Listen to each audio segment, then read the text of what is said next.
मित्रों, आज हम ऐसे समाज में जी रहे हैं वह केवल पुरुष को ही महत्व दिया जाता है। आज भी जब लोगों के घरों में बेटी का जन्म होता है तब उनके घर के सभी सदस्यों में मायूसी छा जाती है। इसका कारण मनुष्य की अज्ञानता है। वह लड़की को बोझ समझते हैं, लेकिन आपको यह जानकर हैरानी होगी कि लड़की का जन्म हर किसी के घर में नहीं होती।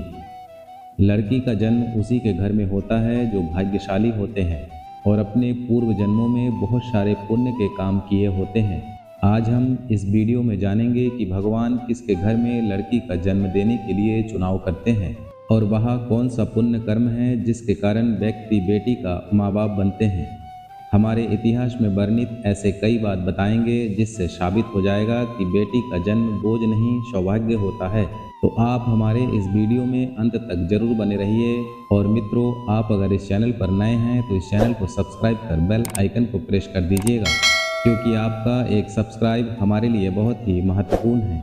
नमस्कार दोस्तों, आप सभी लोगों का स्वागत है हमारे YouTube चैनल पर। महाभारत में वर्णित है कि एक दिन अर्जुन भगवान श्री कृष्ण से पूछते हैं कि हे माधव, किस कर्मों के कारण किसी के घर पुत्री धन की प्राप्ति होती है, अर्थात किस घरों में बेटियों का जन्म होता है। तब भगवान श्री कृष्ण अर्जुन से कहते हैं कि हे पार्थ, अगर किसी के घर बेटे भाग्य से होते हैं तो बेटियां सौभाग्य से होती है, और जो भी स्त्री या पुरुष अपने पूर्व जन्मों में बहुत सारे पुण्य के काम किए होते हैं उन्हें ही एक बेटी के माता पिता होने की सौभाग्य प्राप्त होता है।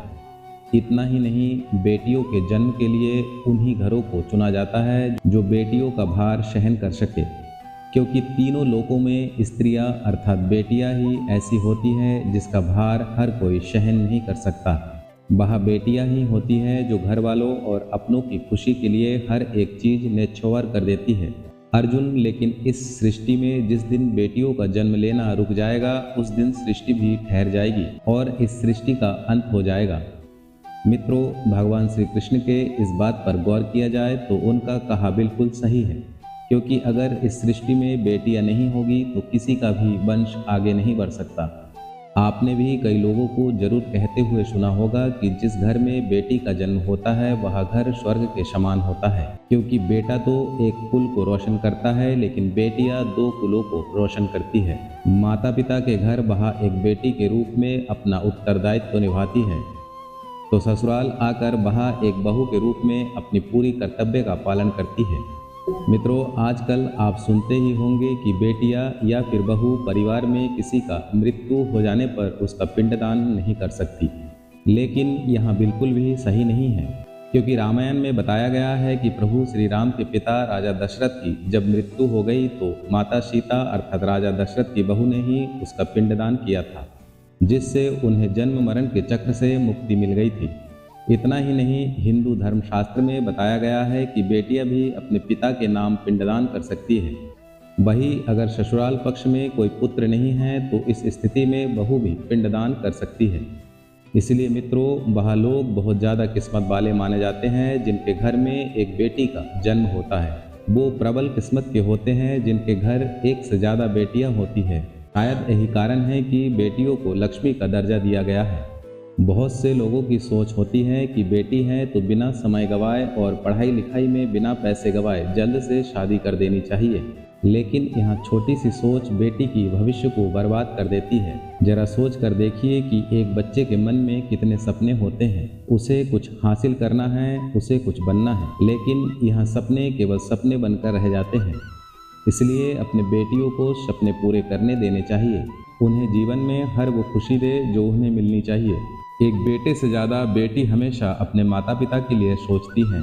माता पिता को प्यार और अपनापन केवल बेटी ही दिखा सकती है। बेटी के जन्म को एक जश्न की तरह मनानी चाहिए। माता पिता को बेटी को हमेशा एहसास दिलाना चाहिए कि वह कितनी खास है। मित्रों, कभी भी बेटी माँ बाप पर बोझ नहीं होती। वह सिर्फ अपनी और अपने परिवार की किस्मत बनाने के लिए जन्म लेती है। कई लोग कहते हैं कि हिंदू इतिहास में लड़कियों का महत्व नहीं है। धन की देवी लक्ष्मी हो, दुर्गा हो या काली हो, नारी सर्वत्र पूजे जाते हैं। दोस्तों, कहते हैं हमारी लड़कियां लड़कों से कम नहीं। यह बात इतिहास में भी मिलता है। वशिष्ठ जी की पत्नी अरुंधति ने वरुण और इंद्रदेव को ब्रह्म ज्ञान का ज्ञान दिया था। सभी धनुर्धर की भांति द्रौपदी भी शस्त्र विद्या जानती थी। महाभारत में वर्णित है कि द्रौपदी अर्थशास्त्री थी, युधिष्ठिर के राज्य कार्यों में सहयोग करती थी। यह गलतफहमी है कि हिंदू धर्म में लड़कियों की इज्जत नहीं की जाती थी। द्रौपदी के वस्त्र छूने से पूरे कौरव मिट गए। माता सीता के हरण से सोने की लंका जला दी गई। मित्रों, रामायण में जब भगवान राम शिव धनुष को तोड़ते हैं तो राजा जनक विवाह के लिए दशरथ जी को बुलावा भेजते हैं। दशरथ जी आकर जनक जी को प्रणाम करते हैं। वैसे तो दूल्हे के पिता को नमस्कार नहीं करना चाहिए, इसलिए जब जनक जी मना करते हैं, आप दूल्हे वाले हैं, आप बड़े हैं, तब दशरथ जी कहते हैं कि बड़े तो आप हुए क्योंकि आप दाता हैं और मैं याचक। हाँ मित्रों, लड़की के पिता को गर्व करना चाहिए कि वह देने वाला है। शास्त्रों में बताया गया है कि मृत्यु के बाद पुत्र पिंडदान करे तभी पिता को मुक्ति मिलती है, परंतु एक लड़की के पिता जब उसे एक अच्छा वर देखकर उन्हें विवाह देते हैं तभी उनके 21 पीढ़ियों को मुक्ति मिल जाती है। इसलिए हमेशा अपने उस बेटी को प्यार दे जिसने आपके घर में जन्म लेकर आपको पुण्य का भागी बनाया है। भगवान हमेशा भाग्यवान को ही बेटी देती है। मित्रों, भगवान केवल उसी को पुत्री का सुख देते हैं जिसके अंदर पालने की सामर्थ्य होती है, जो गरीब होकर भी अपनी बेटी को पाल सकता है। एक बार स्वामी विवेकानंद वैष्णो देवी की सीढ़ियाँ चढ़ रहे थे। बगल में एक किसान अपनी बेटी को कंधे में लेकर सीढ़ियाँ चढ़ रहा था। तभी स्वामी विवेकानंद जी ने कहा कि बाबा, आपको आपकी बेटी का बोझ लग रहा होगा, इसको मैं उठा लेता हूँ और माता वैष्णो देवी के दरवाजे तक ले चलता हूँ। तब किसान ने स्वामी विवेकानंद से कहा, बेटी कभी भी बाप के कंधे पर बोझ नहीं होती। बेटी अगर बाप के कंधे पर हो तो बाहर की बोझ को हल्का कर देता है। दोस्तों, बेटियां कभी भी धन की भूखी नहीं होती, वह सिर्फ मान और सम्मान की भूखी होती है। अब आप यहाँ सोच रहे होंगे कि कौन से कर्म करने पर बेटियां घर में जन्म लेती है। गरुड़ पुराण में बताया गया है कि जो मनुष्य सदा ही पुण्य करता है, दान धर्म करता है, उसी को अगले जन्म में स्त्री रत्न पुत्री रूप में मिलती है। यदि आपकी कोई बेटी नहीं है तो आपके सगे संबंधी या गरीब की किसी बेटी को पढ़ाने में मदद कर सकते हैं और उसकी विवाह करवा सकते हैं, जिससे पूर्ण रूप से पुण्य का फल मिलता है। मित्रों, आज आपने जाना कि बेटी का जन्म किसके घर में होता है और कौन से कर्म करने से बेटी पैदा होती है। प्रिय मित्रों, आप अगर इस चैनल पर नए हैं तो चैनल को सब्सक्राइब कर बेल आइकन को प्रेस कर दीजिएगा। जय श्री कृष्णा।